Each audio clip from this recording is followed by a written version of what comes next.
ഇനി നമ്മൾ പ്രസൻറ്റ് ടെൻസിലെ ലാസ്റ്റാണ് പഠിക്കുന്നത്. ആകെ പ്രസൻറ്റ് ടെൻസിൽ 4 ഉള്ളത്. നമ്മളത് 3 ഡിസ്കസ് ചെയ്ത് കഴിഞ്ഞു. ഇത് 4-മത്തെയാണ് പ്രസൻറ്റ് പെർഫെക്റ്റ് കണ്ടിന്യൂസ്. ഇത് പറയുന്നതിന് മുമ്പേ ഞാനിതിൻ്റെ അർത്ഥം അങ്ങ് പറയാം. ഉദാഹരണത്തിന്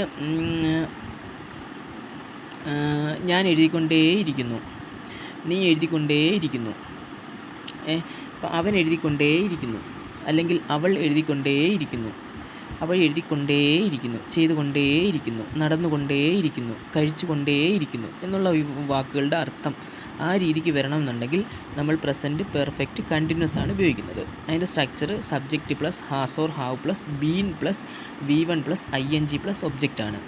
ഇപ്പോൾ ഉദാഹരണത്തിന് I have been writing a letter, ഞാനൊരു ലെറ്റർ എഴുതിക്കൊണ്ടേയിരിക്കുന്നു. ഇപ്പോൾ ഉദാഹരണത്തിന് ഒരാൾ എൻ്റെ ഇങ്ങോട്ട് കയറി വരുമ്പോൾ ഞാൻ എഴുതിക്കൊണ്ടിരിക്കുക. അപ്പോൾ അയാൾ ചോദിക്കുക നീ എന്ത് ചെയ്യുക? അപ്പോൾ ഞാൻ പറയാം ഞാൻ എഴുതുന്നു, ഒരു ലെറ്റർ എഴുതുന്നു, അങ്ങനെ പറയാം. അല്ലെങ്കിൽ എനിക്ക് തോന്നുക ഞാനൊരു ലെറ്റർ എഴുതിക്കൊണ്ടിരിക്കുന്നു, അതെന്താണെന്നുള്ളത് കഴിഞ്ഞ വീഡിയോയിൽ പറഞ്ഞിട്ടുണ്ട്. ഇനി അതുമല്ല, കുറച്ച് നേരം കഴിഞ്ഞിട്ട് എന്തുവാ, അല്ലെങ്കിൽ സപ്പോസ് വീണ്ടും ഞാൻ എഴുതിക്കൊണ്ടിരിക്കുക, അയാൾ വന്നപ്പോൾ 10 മിനിറ്റ് കഴിഞ്ഞപ്പോഴും ഞാൻ എഴുതിക്കൊണ്ടിരിക്കുക, വീണ്ടും അരമണിക്കൂർ വന്നപ്പോൾ എഴുതിക്കൊണ്ടിരിക്കുക. അപ്പോഴും അയാൾ വരുമ്പോഴല്ല ഞാൻ എഴുതിക്കൊണ്ടേയിരിക്കുക. അപ്പോൾ വേറൊരാൾ ഈ കക്ഷിയോട് ചോദിക്കുക എന്നെപ്പറ്റി, അയാൾ കക്ഷി എന്ത് ചെയ്തുകൊണ്ടിരിക്കുക നീ പോയപ്പം. അപ്പോഴേ എന്നെ കണ്ട്, ഇപ്പോൾ ഉദാഹരണത്തിന് നിങ്ങൾക്ക് മനസ്സിലാവുന്ന രീതിയിൽ പറയാം. ഇപ്പം ഞാൻ നിങ്ങളുടെ വീട്ടിലേക്ക് വരുന്നു, അപ്പോൾ നിങ്ങളൊരു ലെറ്റർ എഴുതിക്കൊണ്ടിരിക്കുകയാണ്. അപ്പോൾ ഞാൻ ഒരു അരമണിക്കൂർ കഴിഞ്ഞ് വന്നപ്പോഴും നിങ്ങൾ ലെറ്റർ എഴുതിക്കൊണ്ടിരിക്കുക, 1 മണിക്കൂർ കഴിഞ്ഞപ്പോഴും നിങ്ങൾ എഴുതിക്കൊണ്ടിരിക്കുക. അപ്പോൾ കുറച്ച് നേരം കഴിഞ്ഞപ്പോൾ എൻ്റെ അടുത്ത് വേറൊരാൾ ചോദിച്ച് നിങ്ങൾ എന്ത് ചെയ്തുകൊണ്ടിരിക്കുകയെന്ന്, അതായത് നിങ്ങൾ ഈ വീഡിയോ കണ്ടിരിക്കുന്നത് നിങ്ങൾ. അപ്പോൾ ഞാൻ പറയാം അയാൾ അത് എഴുതിക്കൊണ്ടേയിരിക്കുന്നു, ലെറ്റർ എഴുതിക്കൊണ്ടേയിരിക്കുന്നു. ആ സമയത്ത് അയാൾ ലെറ്റർ എഴുതുമെന്നും അല്ല പറയുന്നത്, അയാൾ ഒരു ലെറ്റർ എഴുതുന്നു എന്നും പറയാൻ വേണമെങ്കിൽ. പക്ഷേ കുറച്ചുകൂടെ ആപ്റ്റായിട്ട് വരുന്നത് അയാളൊരു ലെറ്റർ എഴുതിക്കൊണ്ടേയിരിക്കുന്നു, ഇതുവരെയായിട്ട് എണീച്ചില്ല എന്നുള്ള മീനിങ്ങിലാണ് ഞാൻ ഈ പറയുന്നത്. അങ്ങനെ പറയണമെന്നുണ്ടെങ്കിൽ ഞാൻ എന്ത് ടെൻസാണ് ഉപയോഗിക്കേണ്ടത്? പ്രസൻറ്റ് പെർഫെക്റ്റ് കണ്ടിന്യൂസ് ആണ്. ആ പ്രസൻറ്റ് പെർഫെക്റ്റ് കണ്ടിന്യൂസിൻ്റെ സ്ട്രക്ചറാണിത്. ഹാസും ഹാവും ഈ 8 വ്യക്തികളുടെ കൂടെ എങ്ങനെ ഉപയോഗിക്കണം എന്നുള്ളത് പ്രസൻറ്റ് പെർഫെക്റ്റ് ടെൻസിൽ ഞാൻ പറഞ്ഞിട്ടുണ്ട്. അതിലൊരു മാറ്റവും ഇവിടെ ഇല്ല.